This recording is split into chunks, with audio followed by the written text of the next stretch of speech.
Hola, bienvenida a un nuevo episodio de Cristocéntricas. Mi nombre es Sandra Barrera y hoy continuaré mi conversación con mi amiga Araceli. Pero antes de comenzar, quiero pedirte que nos sigas en YouTube y en Spotify. Y si te ha gustado este podcast, ve a Spotify y califica el podcast con 5 estrellas, porque eso nos puede ayudar a que este contenido llegue a muchísimas más personas. Hola Ara, ¿cómo estás? Gracias por acompañarme nuevamente. Cuéntanos un poco cómo te sientes después de nuestra primera conversación y qué pueden esperar las personas que nos están escuchando hoy.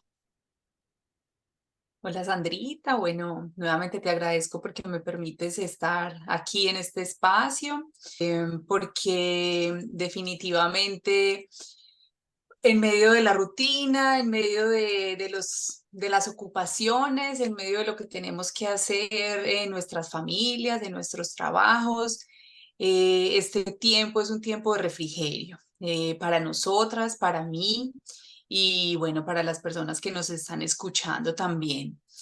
No, agradecida con el Señor porque finalmente he entendido que todo esto que estamos estudiando, primero es para nuestro crecimiento espiritual también y para ayudarnos a que no guardemos solo nosotras todo lo que el Señor nos ha permitido entender, sino poder ser como instrumentos para que otras personas también escuchen la verdad de lo que hay en el Evangelio y en la palabra de Dios.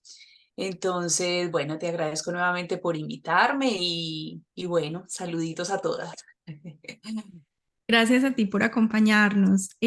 Vamos a recapitular un poco en la primera conversación que tuvimos, estuvimos conversando acerca de nuestros testimonios, de la forma como llegamos a Cristo, de cómo Cristo nos alcanzó, de qué tipo de evangelio nos compartieron y que era básicamente lo que escuchábamos en Colombia en los inicios de nuestra vida cristiana. Y algunos de los temas que tocábamos fue hablar de las 4 leyes espirituales y pues estuvimos conversando de cada ley, de cuáles eran las falencias que veíamos en este tipo de evangelización, pero siento como que dejamos en el aire cuáles eran las implicaciones de este evangelio incompleto que transmiten las 4 leyes espirituales. Entonces me gustaría que comenzáramos hablando un poco de eso, acerca de las consecuencias de escuchar un evangelio incompleto o reducido.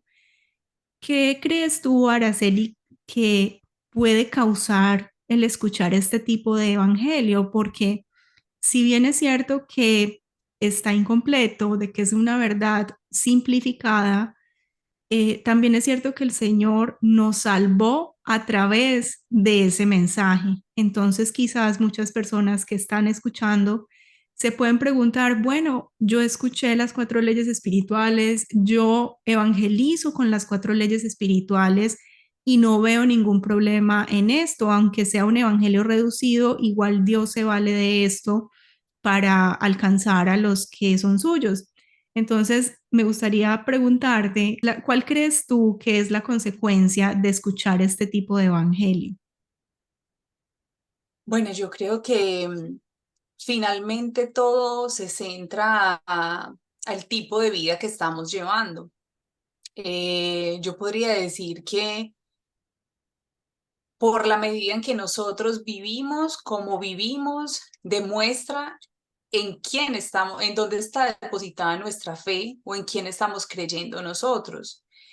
Y digamos que aquí podríamos ver personas que por su manera de vivir vemos que todavía tienen un corazón endurecido, un corazón que finalmente no ha sido restaurado, un corazón que no ha sido regenerado. ¿Y cómo se ve esto? Lo vemos porque sus vidas siguen marcadas por el pecado, por actitudes pecaminosas, porque no ha habido un cambio sincero en sus corazones. No estoy diciendo que estamos exentos de pecado por haber ya escuchado el verdadero evangelio, no, porque finalmente estamos en nuestra naturaleza pecaminosa y siempre vamos a estar atados en un residuo de pecado en nuestras vidas, pero podríamos decir que estamos viviendo una santificación progresiva y que Dios está transformando nuestras vidas y que el pecado que teníamos inicialmente no es el mismo pecado que tenemos ahora, ¿cierto? Finalmente, el único que cambia nuestra vida y nuestra manera de vivir es el Evangelio, es la verdad de la palabra de Dios. Y cuando hay corazones endurecidos se ven por los frutos que la persona está dando. O sea, si decimos que somos cristianas, pero seguimos viviendo como las personas, como el resto de las personas viven, ¿cómo podríamos nosotros decir que somos cristianos? O sea, finalmente por sus frutos los conoceréis y qué frutos estamos dando nosotras para demostrar que hemos tenido un cambio en nuestro corazón. Entonces, yo creo que ese es como un primer indicio de que si no estamos dando frutos es porque nuestro corazón está endurecido y no estamos dejando que la palabra de Dios sea la que transforme nuestra manera de vivir.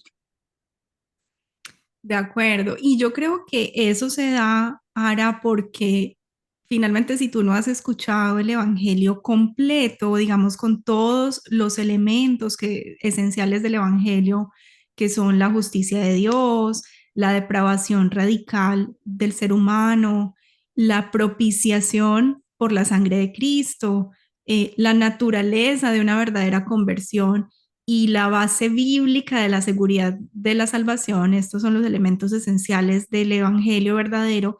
Si no escuchamos todo eso, es de verdad bastante difícil entender, eh, digamos, el carácter de Dios, los atributos de Dios y cuál es nuestra naturaleza, ¿cierto? ¿Cuáles son las dinámicas de nuestro corazón y la profundidad y la verdadera implicación de la obra de salvación de Jesucristo por nosotros? Entonces creo que eso es lo que conlleva ese endurecimiento del corazón del que tú estás hablando. Seguimos practicando los mismos pecados sin tristeza alguna. Recordemos que Pablo habla de la tristeza que viene de Dios, que es la tristeza que nos lleva al arrepentimiento. Entonces, vemos vidas de cristianos y aquí hago un paréntesis, puede que sí lo sean, puede que no lo sean, pero vemos vidas de cristianos que van por la vida practicando los mismos pecados por 10, por 20, por 30 años sin ningún arrepentimiento y por supuesto que eso trae un montón de enredos, inmoralidad, rupturas familiares, mal testimonio de Cristo a otras personas, matrimonios desastrosos y también creo que tiene que ver con esto un falso sentido de seguridad, de salvación, que crea una gran barrera, un límite para que las personas escuchen el verdadero evangelio. Y otra consecuencia que veo de esto es la deformación de la iglesia, porque cuando se predica el evangelio verdadero, normalmente las personas vienen a la iglesia o a la congregación sin esperar entretenimiento, espectáculo o actividades especiales o esperar beneficios, sino que vienen a la iglesia por un profundo anhelo de Cristo y porque estamos hambrientos por la verdad bíblica, por una adoración sincera, por oportunidades de verdaderamente servir a Dios y servir a los hermanos. Pero cuando la iglesia proclama o anuncia un evangelio incompleto o un evangelio inferior, entonces se va llenando de personas que muestran poco interés por la santidad, poco interés por honrar a Dios sobre todas las cosas, poco interés por crecer a la imagen de Cristo y se van convirtiendo en una carga para la congregación.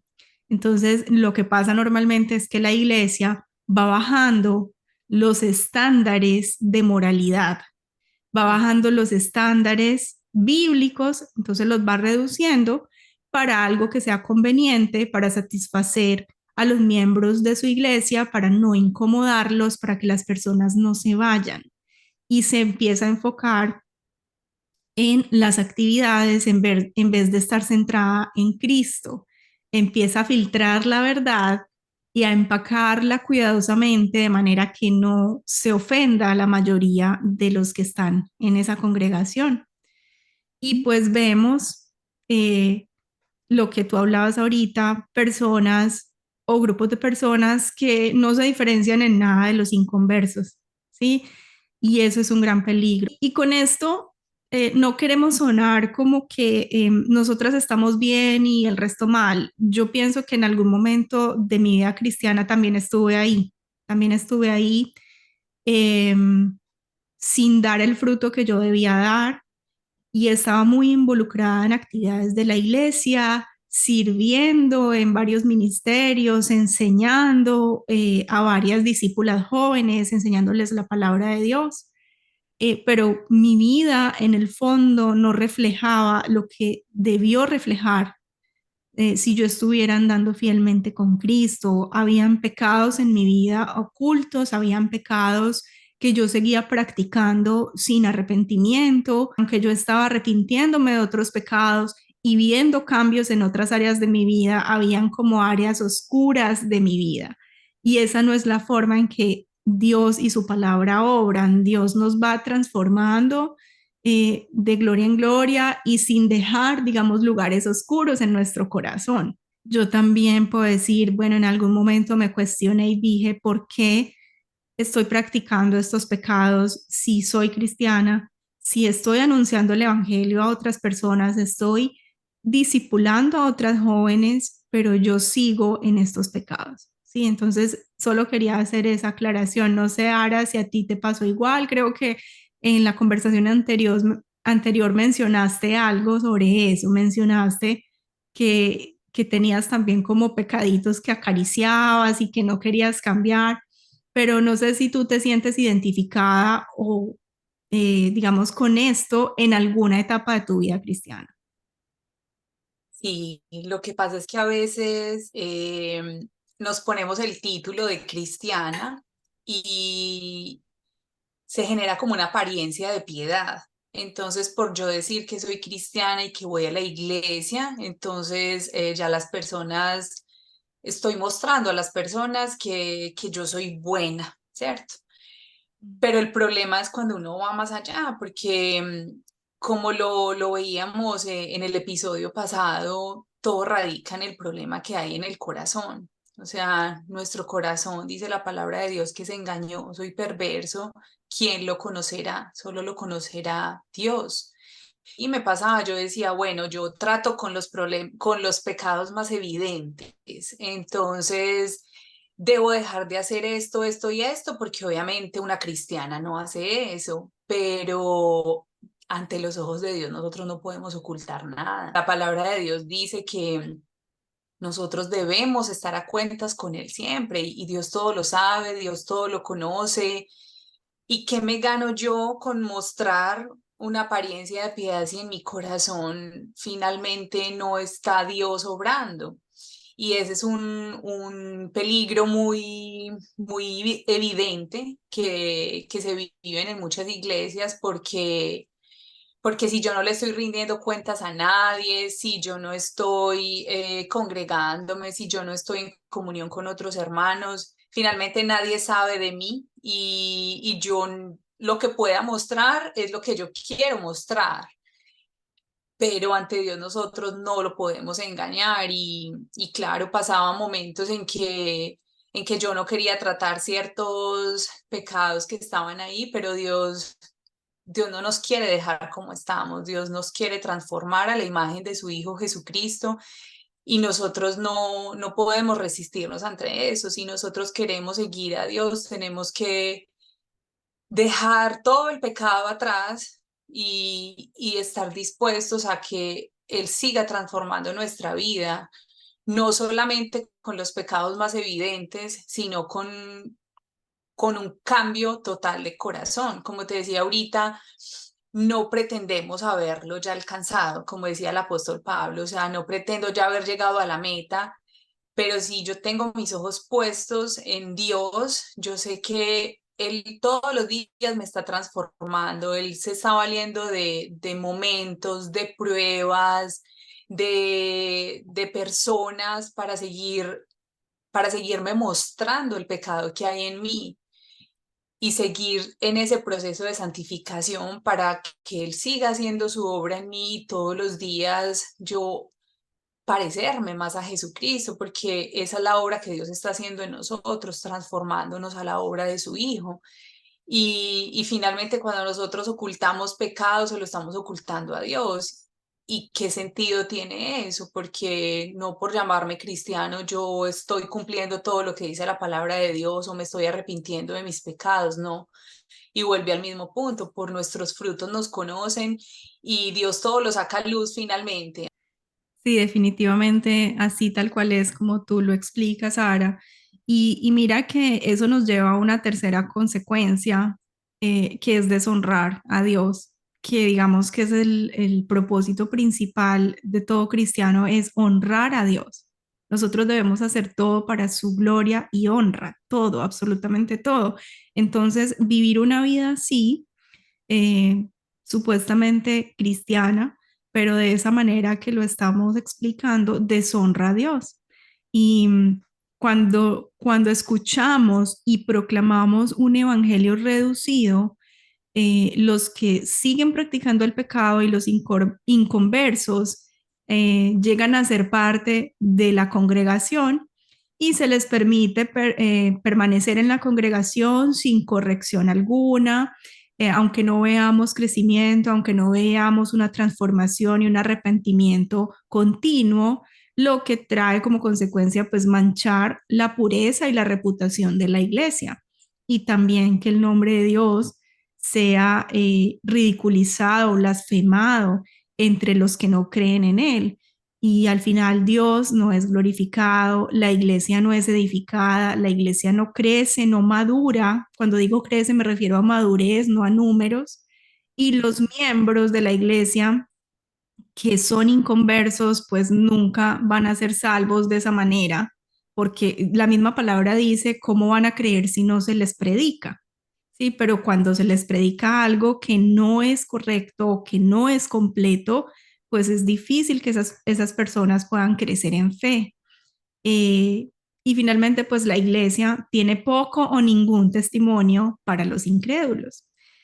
Yo recuerdo que cuando estaba en Colombia, alguna vez un joven me dijo, un joven nuevo que habíamos invitado a la iglesia, me dijo, no veo ninguna diferencia entre los jóvenes de mi universidad y los jóvenes que hay aquí, y eso me impactó mucho. Y creo que es algo que debe hacer que nosotros nos cuestionemos, nos evaluemos y que nos eh, miremos en el espejo de la palabra de Dios, ¿cierto? En esa verdad de la palabra de Dios, evaluar nuestro propio corazón, nuestra propia vida y nuestra vida de iglesia. Y finalmente, pues también se reduce el alcance de la gran comisión, se reduce el evangelismo a un proyecto impulsado por estrategias de mercado, estrategias atractivas. Entonces la evangelización se convierte en eso, como en un marketing, en tratar de convencer personas, en estudiar las últimas tendencias de la cultura para atraer gente y también tiene un gran enfoque en los números, cuántos hicieron la oración de fe, a cuántos logré evangelizar, a cuántos estoy consolidando, cuántos vinieron a la iglesia, cuántos asistieron a la actividad especial que hicimos.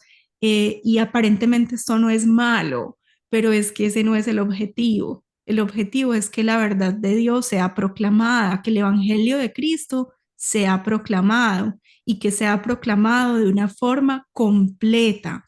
¿Para qué? Para que todas las personas que lo escuchen puedan entender quién es Dios, quién es su creador, qué es lo que Dios está demandando de nosotros y por qué no lo podemos alcanzar, por qué no podemos llegar a la medida de esa demanda de Dios y por qué razón necesitamos a un Salvador, que es Jesucristo, y qué es lo que necesitamos para poder beneficiarnos de esa obra magnífica que Jesucristo hizo, arrepentirnos. Si no predicamos un evangelio completo, difícilmente la persona va a llegar al entendimiento de todos esos aspectos.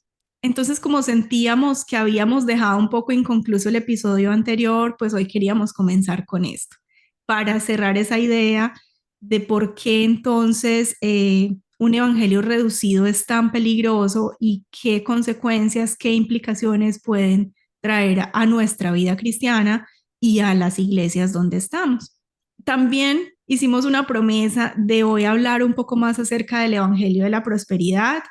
En el episodio anterior estuvimos como haciendo una pequeña introducción, pero hoy vamos a tratar de hablar un poco más en profundidad de este tema para que todas las personas que están escuchando puedan conocer de qué estamos hablando y también puedan evaluar si en las iglesias donde están o si el evangelio que les han predicado tiene alguna similitud con lo que vamos a hablar hoy.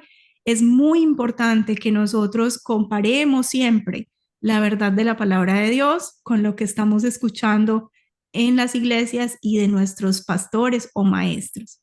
Ahora, ¿qué tal si tú nos cuentas un poco qué es el Evangelio de la Prosperidad? ¿De qué se trata esto? ¿Por qué le decimos evangelio? Si es realmente un evangelio. Cuéntanos un poco acerca de lo que tú sabes de este tema. Cuando hablamos del Evangelio de la Prosperidad, si lo podemos llamar Evangelio, o también se le conoce como teología de la prosperidad, cuando escuchamos este término estamos hablando de cualquier doctrina que enseña de manera directa o indirecta la prosperidad financiera y al bienestar físico de las personas. Y la verdad es que este evangelio nos habla de que a través de la fe, de confesar positivamente, a través de la manera en que ofrendo, que esto puede aumentar la riqueza material y la salud en nosotros. Estas creencias, la verdad es que incluyen también la doctrina de la seguridad, de una sanidad física y la prosperidad a través de la fe, lo cual significa que la salud y el bienestar en todo ámbito son un derecho de todo cristiano y que esa salud y ese bienestar se producen como una fe que yo tengo y que viene porque está incluido en el paquete de la salvación. Es decir, que la expiación de Cristo incluye no solamente eliminar el pecado, pero también incluye eliminar la enfermedad, también incluye eliminar la pobreza y también incluye que yo no puedo estar enfermo, que yo no puedo tener problemas financieros. Y bueno, esto incluye todo esto. Ese grado de bienestar y de adquisición material suele estar enfocado con que Dios lo apruebe, con la aprobación de Dios. Podemos decir acá que sí, o sea, Dios quiere que nosotros, que su pueblo esté bien, a Dios le interesa bendecirnos como iglesia, a Dios le interesa que nosotros estemos bien, proveer para nuestras necesidades. Y aquí es importante aclarar que cuando nuestras necesidades están provistas, lo hacemos también a través de formas legítimas de trabajar para satisfacer esas necesidades. El problema es que esta teología de la prosperidad o evangelio, mal llamado evangelio de la prosperidad, suele hacer que esa búsqueda de las cosas materiales y del bienestar físico sean la meta. Finalmente vemos también que en el Evangelio de la Prosperidad se usan muchos versículos que han sido mal interpretados para enfocarse en ese fin último, como lo decía. Y este evangelio falso se presenta de muchas formas, de muchos nombres. También se conoce como el evangelio de la salud y de la riqueza, como la teología de decláralo, decrétalo, tú lo dices, tú lo declaras con tu boca y así se cumple. Y también una creencia que es sembrar la semilla de fe. O sea, lo que tú siembres vas a cosechar. Ese es como un poco cómo se presenta el Evangelio de la Prosperidad. Así es, Sara, y de hecho se utilizan muchas diversas expresiones en los que predican la prosperidad, expresiones como tú dijiste, decláralo, decrétalo y lo vas a recibir, créelo y si tienes fe lo recibirás, o necesitas tener fe para que los cielos se abran a tu favor, o también el asunto de la restitución es muy común en estos evangelios, el Señor te va a restituir, ¿sí? Eso es muy común en el Evangelio de la Prosperidad. Y fíjate lo oscuro de esto, porque yo sé que esto es muy común en Latinoamérica y en Estados Unidos, y quizás para algunas que están escuchando, esto es como lo normal.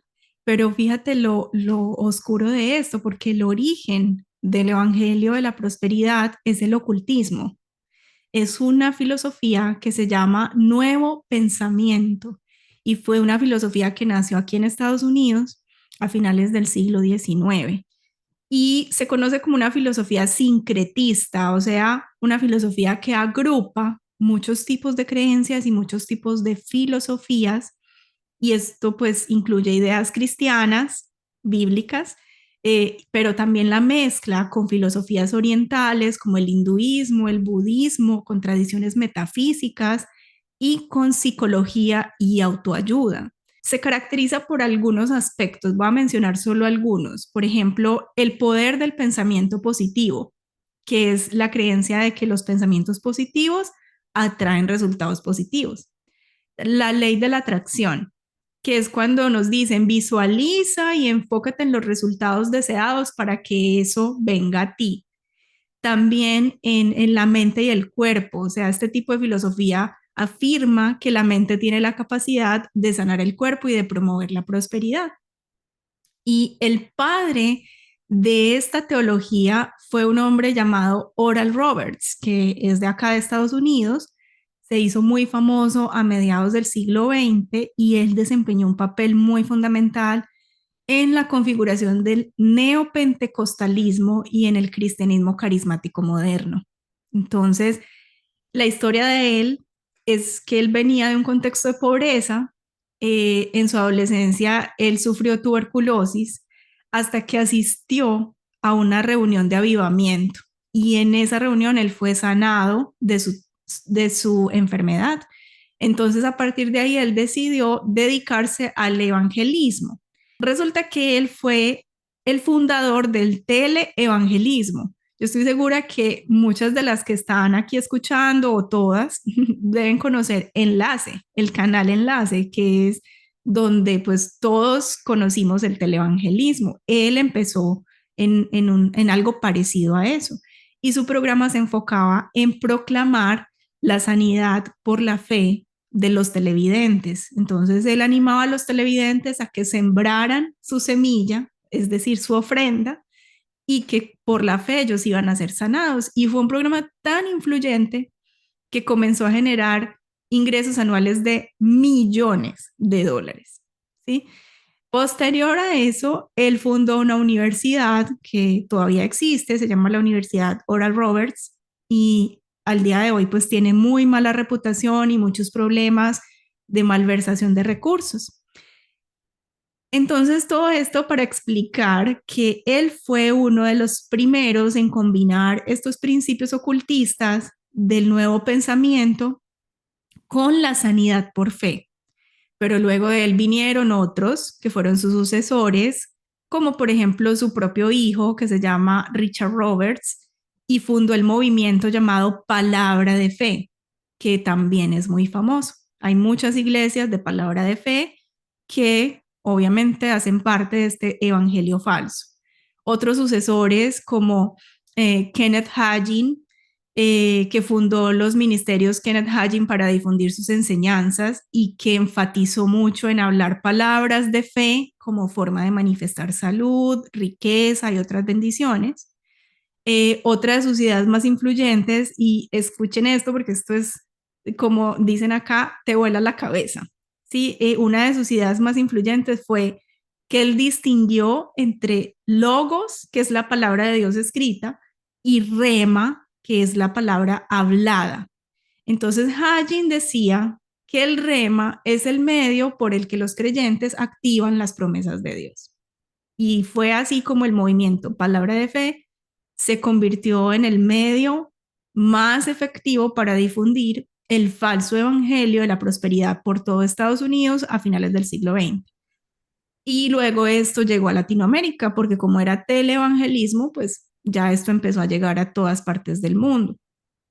Eh, Básicamente el concepto de este de semilla de fe utiliza tres elementos. Primero, debes plantar una semilla, dar algo valioso. Puede ser dinero, puede ser un bien mueble o inmueble. Segundo, esperas el milagro y debes tener fe en que el acto de dar va a desencadenar la intervención divina. Y tercero, vas a cosechar el milagro, o sea, vas a recibir la bendición divina de forma múltiple.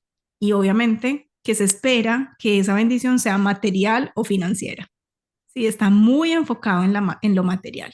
Y por supuesto, si tú no recibes la bendición que este tipo de personas prometen, entonces lo que te van a decir es no tuviste suficiente fe. Quizás también algunas están preguntando por qué esto es un falso evangelio. ¿Qué evidencia tenemos en la Biblia de que este no es el verdadero evangelio de Jesucristo? ¿Qué opinas tú? ¿Qué le responderías tú ahora a esas personas que se están preguntando esto? Bueno, yo creo que aquí podríamos irnos a lo que dice la escritura en segunda de Pedro 2:1, que dice, pero se levantaron falsos profetas entre el pueblo, así como habrá también falsos maestros entre vosotros, los cuales encubiertamente introducirán herejías destructoras, negando incluso al Señor que los compró, trayendo sobre sí una destrucción repentina. Y aquí vemos que los apóstoles llamaron herejía a toda esa enseñanza que negaba la escritura de Jesús y también que negaba todas las doctrinas que Dios ha dado a su iglesia. Y las escrituras, la verdad, nos advierten ampliamente en contra de las herejías.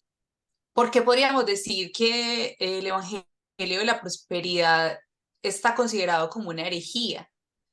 Primero, yo podría decir que esta teología de la prosperidad está centrada en el hombre y no está centrada en Dios. Y como tú lo mencionabas al principio, le roba la gloria a Dios y exaltas al hombre, porque asume que Dios le sirve al hombre y que el hombre a su vez puede comprar el favor de Dios. Y esto es algo muy delicado porque robarle la gloria a Dios es creer que nosotros somos Dios y finalmente entender que Dios no me sirve a mí. O sea, si yo declaro algo, es como si Dios fuera mi sirviente. Entonces yo mando a Dios a que haga una cosa o la otra y yo puedo comprar el favor de Dios.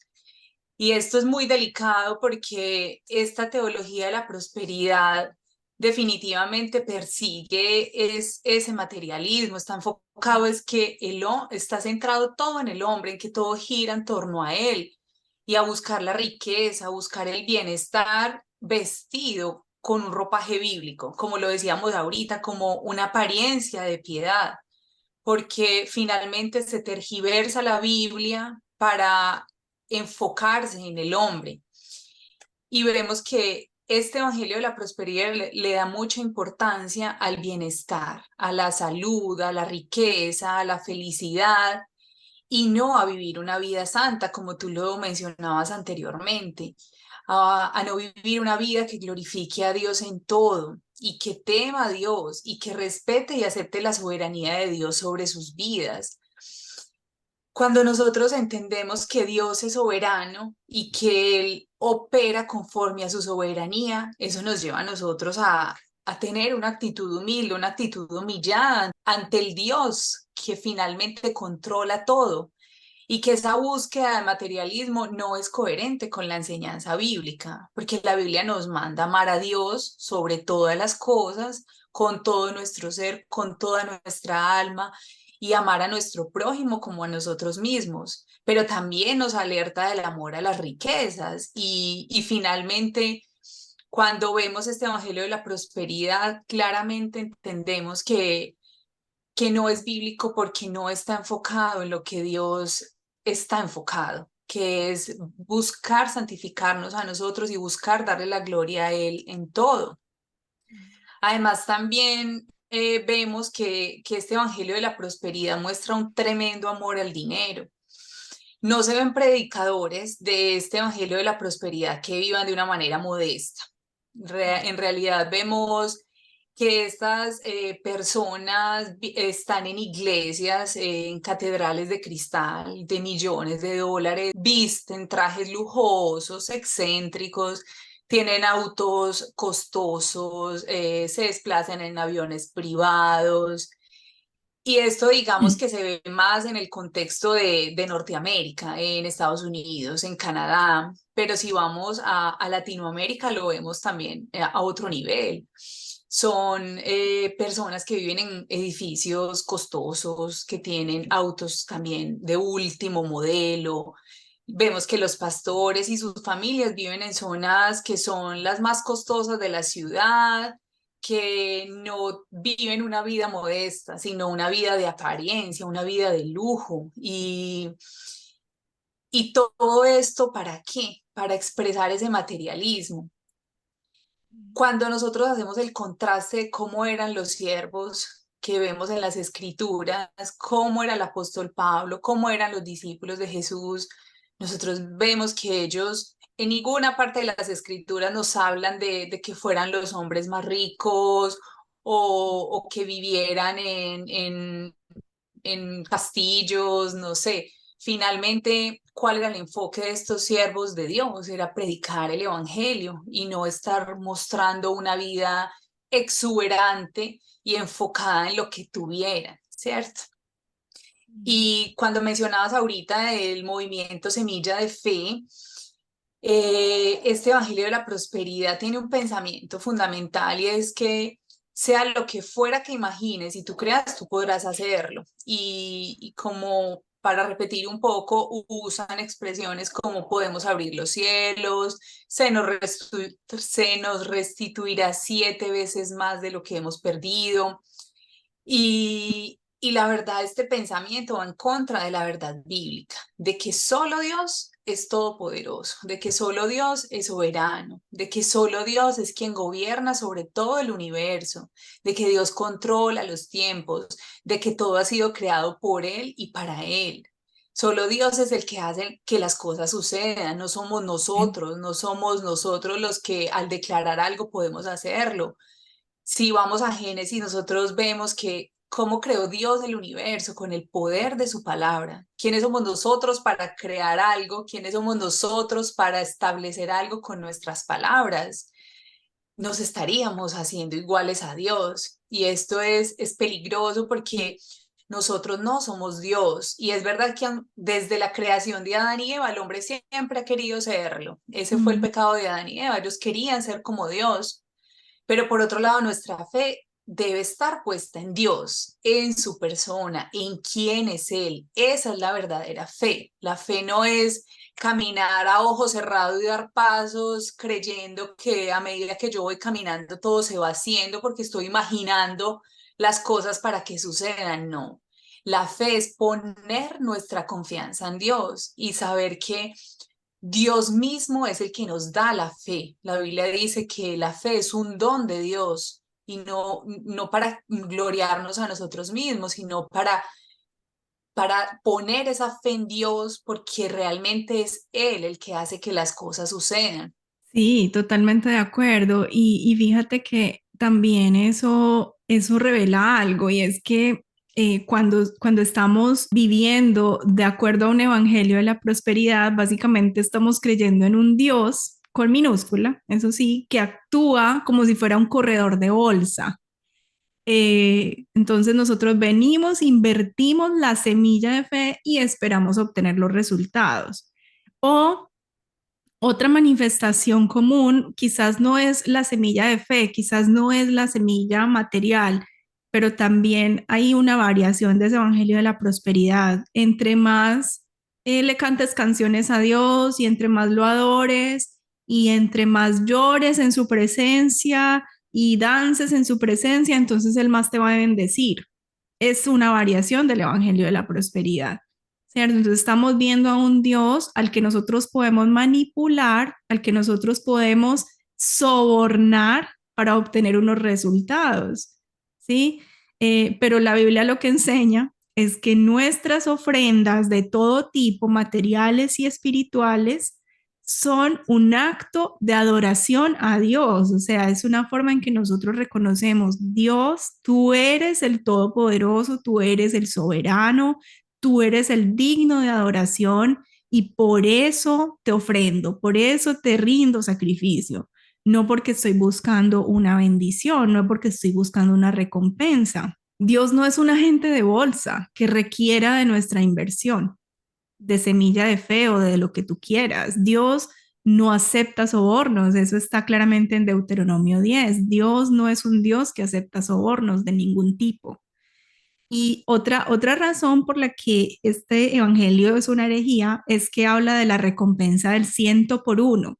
Entonces, si das $1 por amor al evangelio, te corresponde recibir 100. Si das 10, recibes 1000 y así sucesivamente. Es una distorsión de la Biblia. Sí, la palabra de Dios dice en Mateo 19, del 27 al 30, que quienes dejen todo por causa de Él recibirán 100 veces más. Entonces, lo que están haciendo estas personas es distorsionar este pasaje bíblico. Entonces, por supuesto que la correcta interpretación de estos dichos de Jesús no es que Él nos va a dar 100 veces más cosas materiales, sino que se refiere a las riquezas espirituales, a la vida eterna, al gozo en el Espíritu Santo, al compañerismo con Dios, al contentamiento, todo lo que necesitemos para suplir cada una de nuestras necesidades. A eso se refiere este pasaje, no a lo que están diciendo estas personas. Y finalmente, pues esta teología ha llegado hasta el punto de deificar objetos, como pañuelos, mantos tocados por algunos de esos pastores, el aceite de la unción, y esos objetos se consideran especiales, como si tuvieran poderes espirituales en sí mismos. En el caso del aceite de la unción, las personas consideran que el aceite es el Espíritu de Dios dentro de una botella. ¿Dónde en la Biblia encontramos este tipo de cosas? En ninguna parte. Entonces, algunos ungen sus televisores, sus carros, en las 4 esquinas de sus casas con este aceite de la unción para que Dios los proteja contra los ladrones o contra Satanás. Pero ¿qué dice el verdadero evangelio de Cristo? Cristo nos ofrece salvación de qué? No nos salva de la enfermedad ni de la pobreza. Eso no es lo que dice el Evangelio. Más bien, gracias a la expiación de Jesús, nosotros somos salvados de la maldición de la ley de Dios quebrantada. Esto significa que lo que nos ofrece Cristo es salvarnos de la justa ira de Dios. Yo sé que esto no es agradable de escuchar para muchas personas. ¿Cómo Dios puede tener ira contra mí? Claro que la tiene porque somos pecadores, porque estamos destituidos de la gloria de Dios antes de ser salvos. Entonces, Cristo nos está ofreciendo un evangelio que nos salva de la justa ira de Dios, que nos salva de las garras del pecado. El evangelio verdadero trata de la obra de Dios a favor de los pecadores, no de nuestra obra para conseguir más de Dios. Lo que Dios promete en Cristo es bendición espiritual, no bendición física. Entonces, la esperanza cristiana sí incluye bendiciones materiales y físicas en la tierra nueva. O sea, cuando ya estemos con Cristo, cuando ya estemos en la vida eterna con Él, pero no las promete ahora. No, la Biblia no nos promete que tendremos esas bendiciones necesariamente ahora en esta tierra.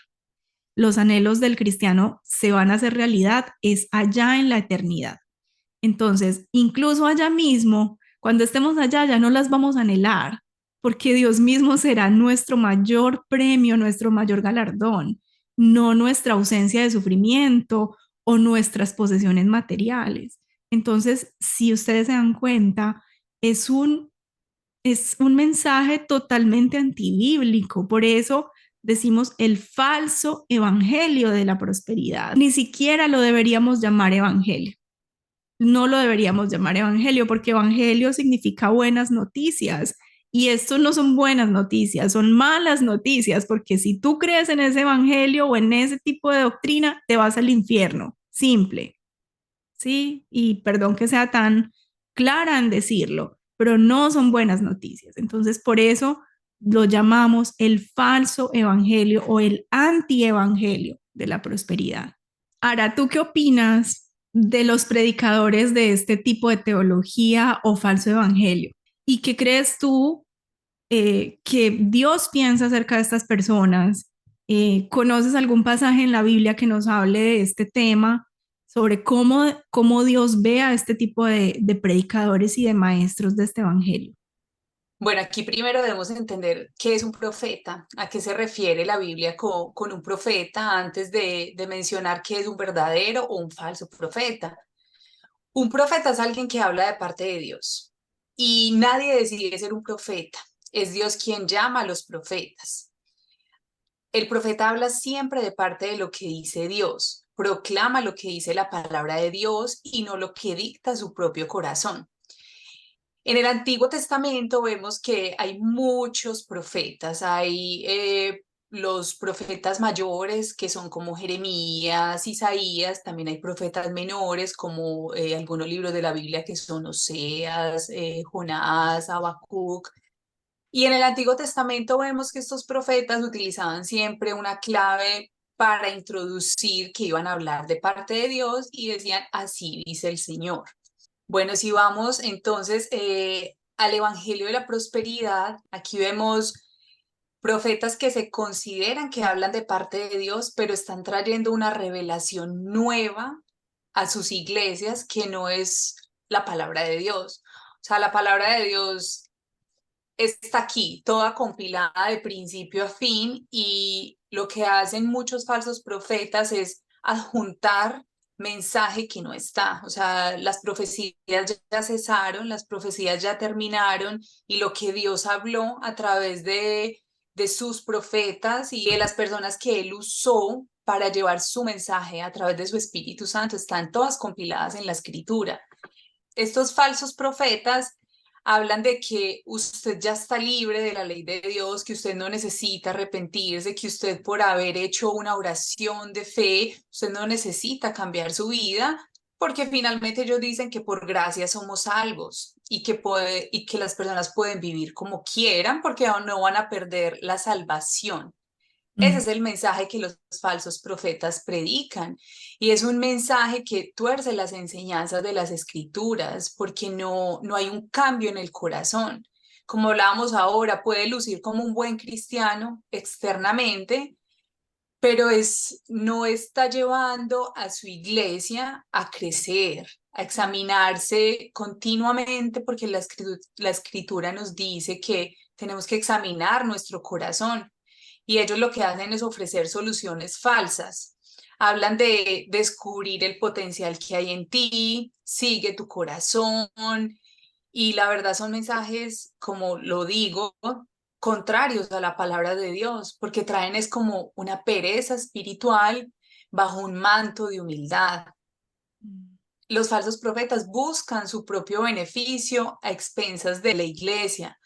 Son desobedientes a lo que dice la palabra de Dios porque no buscan la voluntad de Dios en su liderazgo, no tienen una relación con Dios, por lo que resultan adorando ídolos y apartándose de Dios y creando dioses, como tú lo mencionabas ahorita, con D minúscula, porque hacen dioses a su imagen. Ellos buscan sus propios deseos y no buscan el bien de la iglesia, porque son orgullosos y viven de la apariencia y han distorsionado la palabra de Dios para atraer multitudes a sí mismos y no a Cristo. Y eso es un peligro muy inminente porque a veces decimos que una iglesia es próspera por la cantidad de miembros que tienen y el número importa mucho en estas iglesias del Evangelio de la Prosperidad. Y la verdad, no se ve allí un verdadero crecimiento, una verdadera madurez espiritual de los miembros de la iglesia. Hacen un énfasis en las habilidades, en los talentos, son carismáticos, tienen simpatía, son líderes influyentes, pero cuando vamos detrás vemos que son inmaduros espiritualmente. Y la verdad es que podemos, tú me preguntabas ahorita de un versículo, en Gálatas 1, del 6 a 9, podemos ver cómo el Evangelio de la Prosperidad distorsiona el verdadero Evangelio y hace que sus predicadores y discípulos sean anatemas. Dice, estoy maravillado de que tan pronto os hayáis alejado del que os llamó por la gracia de Cristo. para seguir un evangelio diferente. No que haya otro, sino que hay algunos que os perturban y quieren pervertir el evangelio de Cristo. Mas si aún nosotros o un ángel del cielo os anunciare otro evangelio diferente al que os hemos anunciado, sea anatema. Como antes hemos dicho, también ahora lo repito, si alguno os predica diferente evangelio del que habéis recibido, sea anatema. Ujú. Tremendo. Sí, tremendo, porque de verdad esta es una práctica que ha sido condenada por la Biblia y las duras palabras de Pablo aquí a los Gálatas hablan de ese evangelio de la prosperidad que ha distorsionado el verdadero evangelio.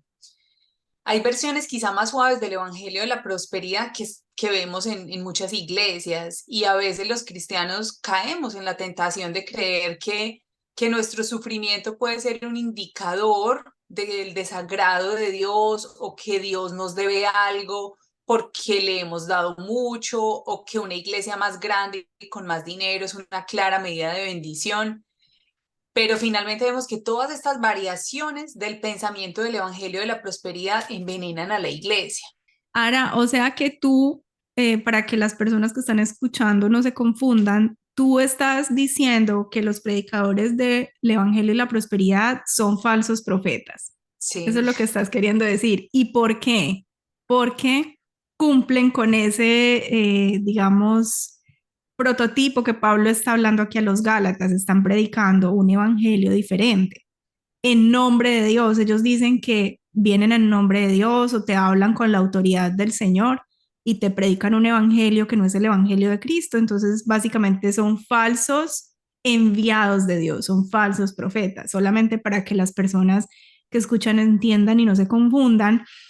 Y creo que se pueden confundir porque también estas iglesias suelen decir que hay profetas nuevos, ¿cierto? Como que el profeta que te viene a dar profecía, el mensaje profético del mes, el mensaje profético del año. Entonces, no, profeta hoy en día es todo el que anuncia lo que está ya en la Biblia, como tú decías, ¿cierto? No es que viene con una revelación nueva.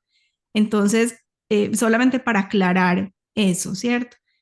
Los predicadores del falso evangelio de la prosperidad son falsos profetas porque están trayendo mentiras a las personas que creen estar en el pueblo de Dios o que quizás están en el pueblo de Dios, pero están engañados. exacto. Y quizá para hacerlo un poco más práctico, me gustaría hablar de algunas personas que son famosas, entre comillas, que podemos considerar que estas personas están en el Evangelio de la Prosperidad y son malos y son falsos profetas. Por ejemplo, no sé si han escuchado de Joel Austin, que tiene un mensaje de tu vida mejor ahora, tiene un libro, El poder del yo soy. También hemos escuchado a Cash Luna y sus enseñanzas de Jehová Junior. Todos tenemos el poder de Dios, todos somos dioses y habla del poder del habla. Aquí hay una mujer que incluso yo leía libros de ella, de Joyce Meyer, Mm. y ella afirma en que nosotros somos pequeños dioses y habla del poder del pensamiento positivo. Bueno, Joyce Meyer, Joel Austin, incluso acá también Benny Hinn, sabemos que ellos también tuvieron y tienen mucha influencia todavía en Latinoamérica. Y la verdad es, mi oración es que tengamos discernimiento cuando escuchemos a estas personas que son tan influyentes y vamos más allá de lo que ellos dicen a comparar qué dice las escrituras. Nosotros mencionamos estos nombres porque ya digamos que hemos hecho la tarea de escuchar sus prédicas, de leer sus libros y vemos que son cosas contrarias a lo que dice la palabra de Dios. Hay ministerios, por ejemplo, grandes como Hillsong, en que su fundador y líder es triste porque vemos los frutos y él, los malos frutos, y la verdad es que él, este fundador y líder, él cubrió una vida de pedofilia de su padre. Y en esa iglesia en Hillsong adoptaron esas falsas doctrinas y finalmente este líder fue perseguido porque abusó del poder, tenía problemas financieros, tenía problemas de alcohol, tenía problemas con mujeres. Carl Lenz, que es un pastor de Nueva York y también que fue cofundador de Hillsong de Nueva York, era un asesor espiritual de celebridades como Justin Bieber, pero él en su vida detrás de lo que mostraba, él engañaba a su mujer y pasó 6 años viviendo en adulterio, engañando a su esposa y asimismo él predicaba el evangelio. Y lo que tú hablabas Puesto ahorita, evangelio.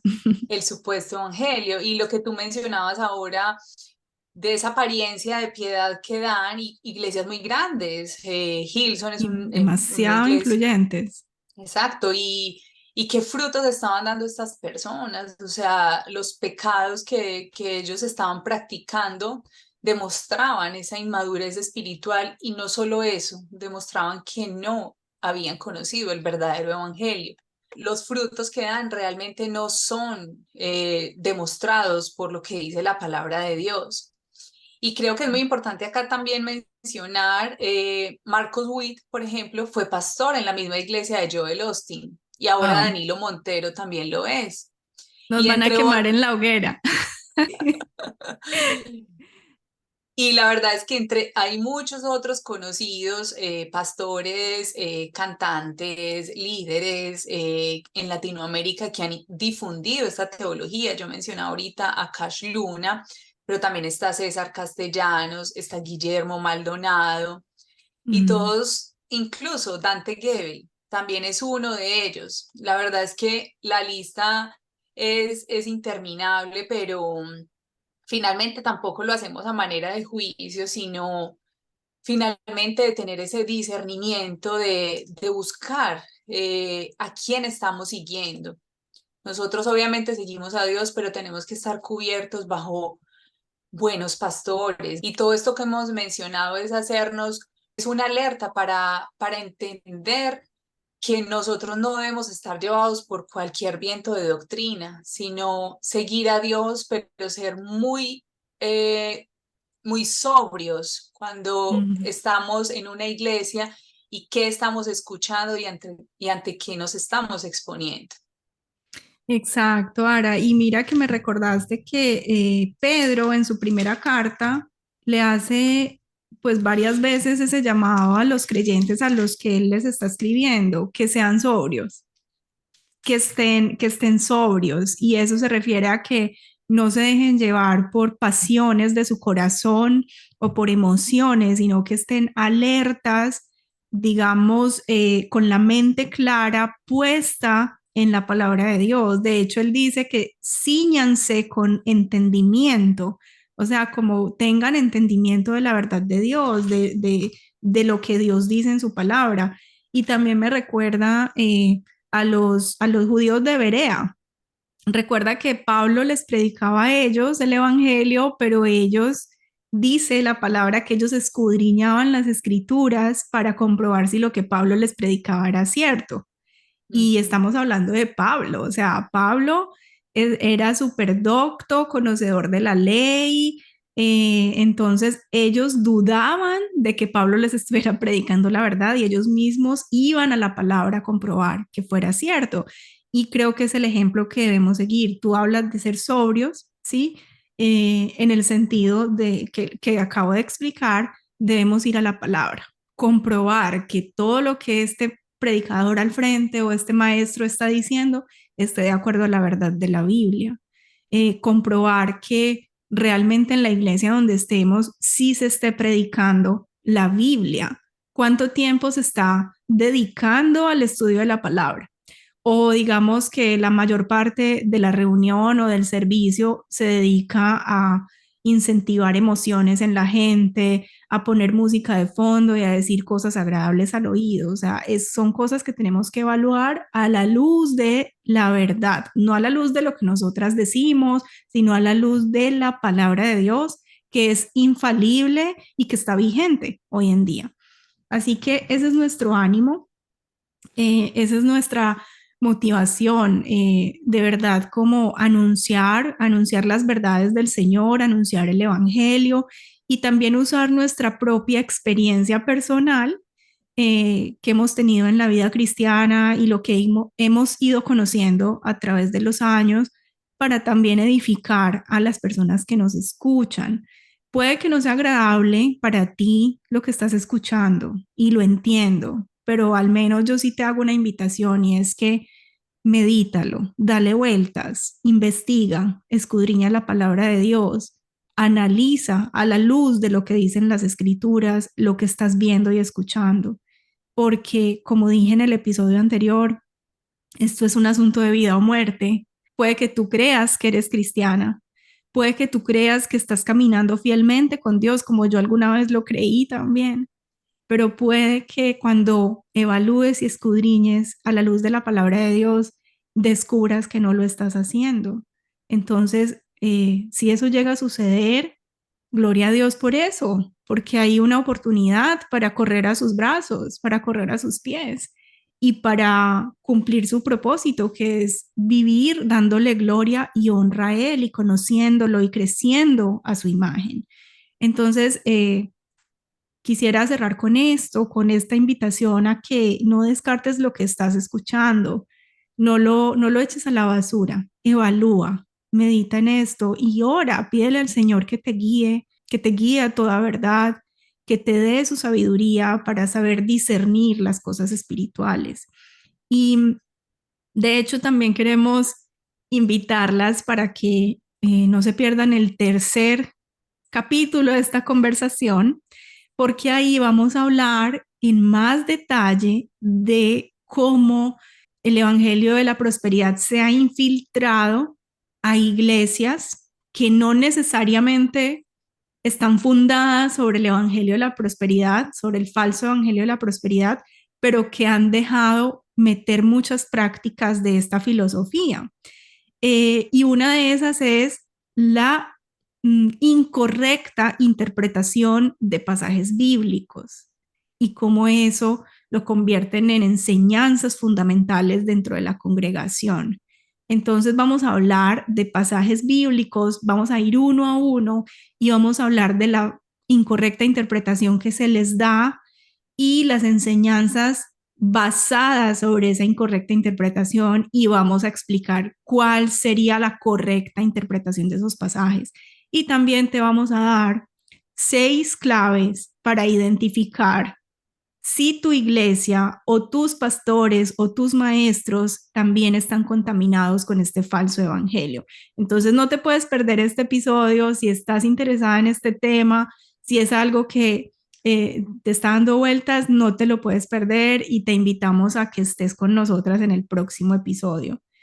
Ara, yo te quiero dar gracias por tu tiempo, por tu dedicación, por tu servicio al Señor a través de esta conversación. Y bueno, te doy espacio para que también te despidas y nos dejes un mensaje para finalizar.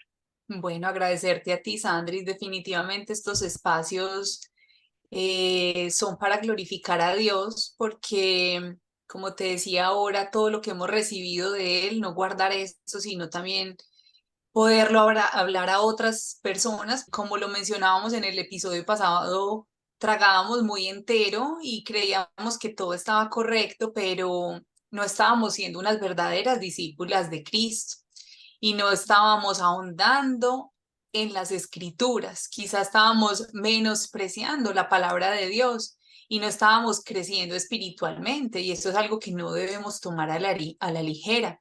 Y por eso esos espacios son de edificación para nosotras, para las personas que nos escuchan, porque el Señor nos quiere guiar a su verdad y que su palabra sea nuestro fundamento todo el tiempo. Entonces, cuando entendemos lo que va a venir en el próximo episodio de versículos que se han distorsionado, porque yo misma lo hacía, yo misma declaraba, yo misma me cubría con la sangre de Cristo, muchas cosas que yo hacía como prácticas que no son correctas bíblicamente, y cuando ahondamos más en las escrituras, en su contexto, como lo hablábamos la vez pasada, en su contexto gramatical, en su contexto a la audiencia que estaba hablándose en ese momento, porque hay cosas que estaban en el Antiguo Testamento que no están en el Nuevo Testamento, Entonces todo eso es como el abrebocas para lo que vamos a hablar en el próximo episodio, porque cuando entramos a las escrituras y ahondamos más, vemos por qué fue escrito, a quién fue escrito y si aún se aplica para nosotros. Entonces, no, muchas gracias por este espacio y bueno, que el Señor nos ayude y nos siga guiando en el conocimiento de su verdad y de Él. Amén, que así sea. Pues bueno, ya nos despedimos. Gracias por habernos escuchado hasta el final. Y te quiero animar a que dejes aquí en los comentarios abajo, ya sea que estés escuchando en YouTube o en Spotify, tú puedes dejar un comentario o una pregunta. Si sea que tengas dudas o que quieras simplemente dar una opinión, por favor déjala aquí en los comentarios para que nosotras podamos también tener un feedback y quizás en el próximo episodio también responder a las dudas que hayan. Si te gustaría también que hablemos de otro tema particular que tenga que ver con lo que estamos conversando, déjalo en los comentarios y así nosotras sabemos de qué podemos hablar en los próximos episodios. Así que gracias y nos vemos pronto. Dios te bendiga. Dios te bendiga.